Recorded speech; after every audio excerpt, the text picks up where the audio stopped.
Bulletin का आगाज करेंगे। वज़ीर आला पंजाब की सरबराही में काबीना का इजलास। पंजाब हुकूमत ईद से कबल मुकम्मल लॉकडाउन के लिए तैयार है। 20% से ज्यादा शहरा वाले शहरों में मुकम्मल लॉकडाउन किया जाएगा। ज़रा की जानिब से ऐसा बताया जा रहा है। पंजाब हुकूमत लॉकडाउन के लिए NCOC से इजाजत लेगी, जबकि अक्सरियत के अराकीन ने ईद से कबल मुकम्मल लॉकडाउन की हिमायत की है। यही सूरत हाल रही तो आइंदा हफ्ते अस्पताल भर जाएंगे। महकमा सेहत की जानिब से ये ब्रीफिंग दी गई और काबीना इजलास में ईद से कबल मार्केटों में रश ज्यादा बढ़ गया है। इस हवाले से ब्रीफिंग दी गई है। 24 घंटों में कोरोना मजीद 34 जिंदगियां निकल गया। शहर में कोरोना के मुस्बत केसेस की शरह 25% तक पहुंच चुकी है। अस्पतालों में ICU के 94% बिस्तर भर चुके हैं। 20% से ज्यादा शरह वाले शहरों में मुकम्मल लॉकडाउन होगा। ज़रा की जानिब से ये बताया जा रहा है। वज़ीर आला पंजाब की सरबराही में काबीना का इजलास। पंजाब हुकूमत ईद से कबल मुकम्मल लॉकडाउन के लिए तैयार है और 20% से ज्यादा शरह वाले शहरों में मुकम्मल लॉकडाउन किया जाएगा। ज़रा की जानिब से ये बताया जा रहा है। इस वक्त मौजूद हैं शहजाद खान अब्दाली ताजिर रहनुमाओं के साथ। उनसे जानते हैं कि लॉकडाउन की इस तजवीज़ पर ताजिर बरादरी की जानिब से क्या रद्द-ए-अमल दिया जा रहा है। जी शहजाद खान।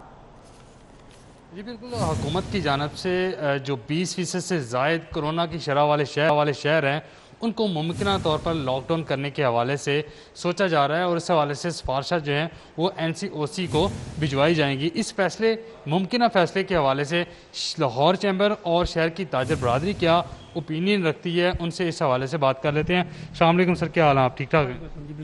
सर बताइएगा, बीइंग अ मदर ऑर्गेनाइजेशन, आप सीनियर नायब सदर हैं लाहौर चैम्बर के, आप इस फैसले को किस तरह से देखते हैं जो मुमकिन लॉकडाउन की तरफ जा रहा है?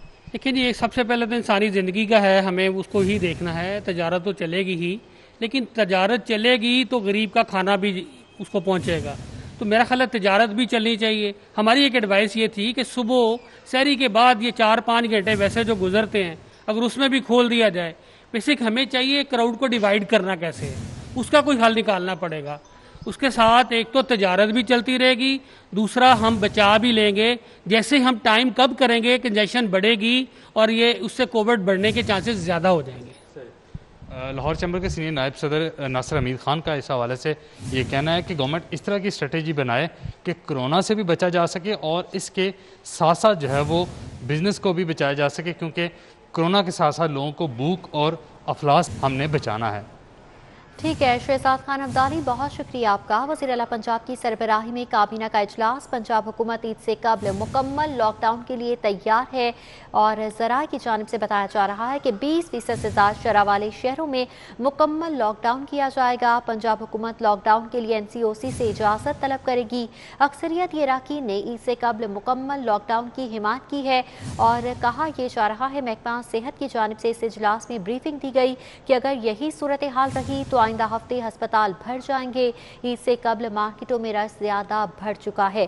24 घंटों में कोरोना मजीद 34 जानें निकल गया, जबकि शहर में कोरोना के मुस्बत केसेस की शरह 25% तक पहुंच चुकी है। अस्पतालों में ICU के 94% बिस्तर भी भर चुके हैं और इस हवाले से डॉक्टर्स की जानिब से ब्रीफिंग दी जा रही है कि यही सूरत हाल रही तो अस्पतालों में बिस्तर कम पड़ जाएंगे। दूसरी जानिब इचरा बाजार में कोरोना SOPs की खिलाफ वर्जी जारी है। शहरी समाजी फासले और मास्क के बगैर ही शॉपिंग में मसरूफ नजर आ रहे हैं।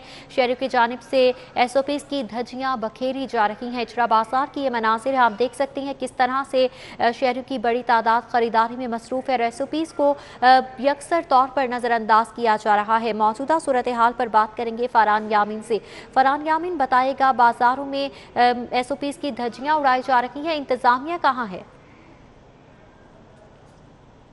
इस वक्त मैं शहर बाजार में मौजूद हूँ और सूरज सवा नेज़े पर है। गर्मी की शिद्दत है, लेकिन उसके बावजूद जिस हिसाब से गर्मी की शिद्दत है उस हिसाब से शॉपिंग के लिए ख़वातीन का इचरा बाजार में रश है, जिसकी वजह से जो समाजी फासला बरकरार रखना यहाँ पर मुमकिन नहीं रहा है। जबकि मास्क का इस्तेमाल भी देखने में नहीं आया है। जबकि जो इंतज़ामिया उनकी जानिब से कहा गया कि बच्चों को, बुज़ुर्गों को शॉपिंग के लिए ना लाया जाए, लेकिन वो उसके ऊपर भी जो शहरी अमल दरामद करने के लिए तैयार नहीं है, ना मास्क का इस्तेमाल कर रहे हैं, ना समाजी फासला रख रहे हैं। ना बुजुर्ग और बच्चों को बाजार में लाने से बाज आ रहे हैं। इससे अंदाज़ा लगाया जा सकता है कि जो शहरी किस हद तक हुकूमती जो SOPs बनाए गए हैं उसके ऊपर अमल दरामद करने में इस सीरिया से मास्क का इस्तेमाल यहाँ पर तकरीबन कम है, लेकिन देखने में ज़रूर आया कदरे बेहतर ज़रूर है। समाजी फासले के हवाले से रश इतना ज़्यादा है कि अगर शहरी अपने साथ साथ दूसरों की जानों को भी खतरे में डाल रही हैं। फरहान, बहुत शुक्रिया। शहरियों के एहसासों का एहतसाब करने वाले खुद एहतसाब के नरके में आ गए। Senior auditor FPR Liaquat Ali पर आमदन से ज़ायद असासजात का केस ओपन कर लिया गया। FIA लाहौर रीजन ने मालियाती इदारों को इस हवाले से खत लिख दिया है। लियाकत अली समेत खानदान के एहसासों का रिकॉर्ड भी तलब किया गया है। महकमा कोऑपरेटिव, LDA, DHA और अहम इदारों से रिकॉर्ड तलब किया गया। लियाकत अली समेत अहलिया, बेटों बेटियों के नाम पर मौजूद असासों का रिकॉर्ड भी मांगा गया है। FIA ने असासों की तफसीलात जल्द अज जल्द फराहम करने की दरख्वास्त दी है। इस हवाले से आपको बताते चले कि FIA लाहौर रीजन ने मालियाती इदारों को इस हवाले से खत भी लिख दिया है। शहरियों के असासों का एहतसाब करने वाले खुद एहतसाब के नरखे में आ गए। Senior auditor FPR Liaquat Ali पर आमदन से ज़ायद असासजात का केस ओपन कर लिया गया। आगे बढ़ेंगे, आपको बताते चलें कि मारूफ फूड चेन सबवे पर 6 करोड़ 86 लाख इनकम टैक्स आयद किया गया है। ज़रा की जानिब से बताया गया कि गुलबर्ग में वाक़े सबवे हेड ऑफिस का इनकम टैक्स ऑडिट किया गया और फूड चेन सबवे का साल 2015 का ऑडिट करके टैक्स आयद किया गया है।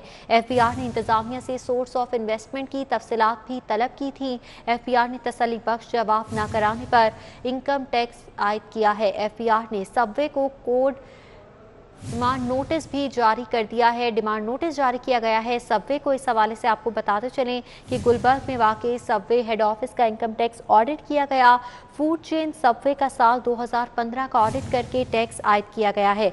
FPR ने इंतजामिया से सोर्स ऑफ इन्वेस्टमेंट की तफसीलात भी मांग ली हैं। सर्दी तो सर्दी, गर्मी में भी गैस चोर सरगर्म है। मार्च में गैस चोरी की शरह में इजाफा हुआ, अफसरान चकरा गए। लाहौर रीजन में गैस चोरी के बाद महकमे को माहाना करोड़ों का झटका लग रहा है। बात करेंगे शाहिद सिप्रा से। जी शाहिद सिप्रा, बताइएगा गैस चोरी की शरह बढ़ने की क्या वजूहात है? जी बिल्कुल, शहर में गैस चोरी की शरह में एक दफ़ा फिर इजाफा होता दिखाई दे रहा है। Sui Northern Gas Company Lahore region में गैस चोरी की शरह माह मार्च में 13.47% रिकॉर्ड की गई है, जिसकी बुनियाद पर सिर्फ लाहौर रीजन को माहाना करोड़ों रुपए का नुकसान बर्दाश्त करना पड़ा है। ज़रा ने ये बताया है कि माह फरवरी में जो कैलकुलेशन की गई थी उसके मुताबिक 9% जो है वो गैस चोरी की शरह सामने आई थी, लेकिन चूँकि ये मौसम सरमा चल रहा था और मौसम सरमा के दौरान वफाकी हुकूमत की जानिब से हदायत दी गई थी कि प्रेशर के साथ जो सार्फिन है उन तक गैस पहुँचानी है। तो प्रेशर के साथ जब गैस दी गई तो सिस्टम लीकेज और उसके साथ दीगर जो अवामिल शामिल है जिसमें गैस चोरी भी की जाती है, इंडस्ट्रियल, कमर्शियल और इवन के घरेलू सतह पर भी, तो इन तमाम के शामिल होने के बाद अब जो गैस चोरी की शरह है वो 9% से बढ़कर 13.7% तक पहुंच चुकी है और कंपनी को इसकी वजह से माहाना तकरीबन 13 करोड़ रुपए का नुकसान बर्दाश्त करना पड़ा है। ज़रा ने ये बताया है कि मौसम सरमा के दौरान बिलखसूस माह फरवरी और माह मार्च के दौरान जो कंपनी ने मुख्तलिफ टीमें तश्कील दे रखी हैं उनकी जानिब से कोई ऐसी कार्रवाई नहीं लाई गई कि किसी बड़े। शायद सिप्रा, बहुत शुक्रिया। कोरोना के मरीजों को ऑक्सीजन की सहूलत के लिए जिना अस्पताल में एक नए ऑक्सीजन टैंक का इजाफा कर दिया गया है। इस पर तफसीलात जानेंगे अजमत आवान से। जी अजमत, बताइएगा। जी बिल्कुल, कोरोना के पेश नज़र और बढ़ती हुई गैस ऑक्सीजन सप्लाई को मद्देनज़र रखते हुए जिनाह अस्पताल ने ऑक्सीजन का एक नया टैंक खरीद लिया है। ये टैंक कितनी मालियत से खरीदा गया है और इस टैंक की कितनी कैपेसिटी होगी, इस पर बात करने के लिए हमारे साथ जिनाह अस्पताल से मेडिकल सुपरिटेंडेंट डॉक्टर याह्या सुल्तान साहब मौजूद हैं। सर, इस ऑक्सीजन टैंक के बारे में हमारे नाज़रीन को बताएं कि इसकी कैपेसिटी कितनी होगी। हमारे मोअज़्ज़ज़ चेयरमैन बोर्ड ऑफ मैनेजमेंट जनाब गौहर एजाज साहब, हमारे principal Allama Iqbal medical college professor Arif Tajammul ने शबो रोज़ मेहनत की। उन्होंने हमारे बोर्ड की 3 मीटिंग्स ये के बाद दीगरे 10 दिनों के अंदर करवाई, जिससे हमारे इस प्लांट की लगने में और इसके तमाम मामलात को बिल्कुल दुरुस्त खतूत पर ले जाने के लिए हमने इसका काम किया और अल्लाह ताला की मेहरबानी से ये टैंक जो आज नस्ब होना था अरसा 2 दिन से नस्ब हो चुका हुआ है। और इसके जहाँ तक इसके बारे में आपने पूछा कि इसकी कैपेसिटी, पहले हमारी कैपेसिटी थी 10,000 क्यूबिक फुट, अब इसको डबल कर दिया गया और ये 20,000 हो गई है। गवर्नमेंट की इंस्ट्रक्शंस पर और हमारे चेयरमैन बोर्ड ऑफ मैनेजमेंट की गाइडलाइंस पर हमने corona helpline, corona control room establish कर दिया है, जिसकी निगरानी प्रोफेसर डॉक्टर आरिफ तजम्मुल साहब और मैं खुद 24 घंटे करते हैं, जिसकी वजह से कोरोना के किसी पेशेंट को, उसके अटेंडेंट को 24 घंटे में अगर कोई भी परेशानी है, उसने कोई बात पूछनी है, उसको किसी दवाई के लिए अल्लाह ना करे कोई प्रॉब्लम हो रही है, तो वो उसको फौरी तौर पे फराहम की जाती है 24 घंटे। इसमें कोई टाइम ऐसा नहीं है 24 घंटों में जिस वक्त वो सेंटर या कंट्रोल रूम या हम लोग उसको बंद करें। फ्री हैं सर? दवाइयाँ तमाम फ्री हैं, कोरोना के मरीज़ों के लिए भी, बाकी मरीज़ों के लिए भी। चीफ मिनिस्टर साहब उस दिन तशरीफ़ लाए थे, उन्होंने मुझे खुसूसी हिदायत की है कि डॉक्टर साहब किसी मरीज़ से बाहर से दवाई ना मंगवाई जाए, जिसका मैं सारा दिन इसी के ऊपर हम मेहनत करते हैं कि तमाम मरीजों को दवाई प्रोवाइड की जाए। जी बिल्कुल, यहाँ पर डॉक्टर यहिया सुल्तान साहब मौजूद थे। उनका यही कहना था कि कोरोना के बढ़ते हुए केसेस और ऑक्सीजन सप्लाई का यहाँ पे जिना अस्पताल पे बैकअप मौजूद है और कोरोना के मरीजों को अब ठीक है अजमत अवान, बहुत आपका। कोरोना वैक्सीनेशन सेंटर 1 मई को भी खुले रहेंगे। कमिश्नर लाहौर की जानिब से कहा जा रहा है कि 1 मई को छुट्टी के बावजूद वैक्सीन लगाई जाएगी। कमिश्नर मोहम्मद उस्मान के मुताबिक वैक्सीनेशन सेंटर सिर्फ ईद तातीलात में ही बंद रहेंगे। कोशिश है 40 साल से ज़्यादा उम्र के अफराद की वैक्सीनेशन 30 मई से शुरू कर दी जाए। कमिश्नर की जानिब से ये बताया जा रहा है। कोरोना वैक्सीनेशन सेंटर 1 मई को भी खुले रहेंगे। 1 मई को छुट्टी के बावजूद वैक्सीन लगाई जाएगी। कमिश्नर मोहम्मद उस्मान कहते हैं कि वैक्सीनेशन सेंटर सिर्फ ईद तातीलात में बंद किए जाएंगे। कोशिश है कि 40 साल से ज़्यादा उम्र के अफराद की वैक्सीनेशन 3 मई से शुरू हो जाए। न्यूज़ स्टूडियो से फिलवक्त इतना ही।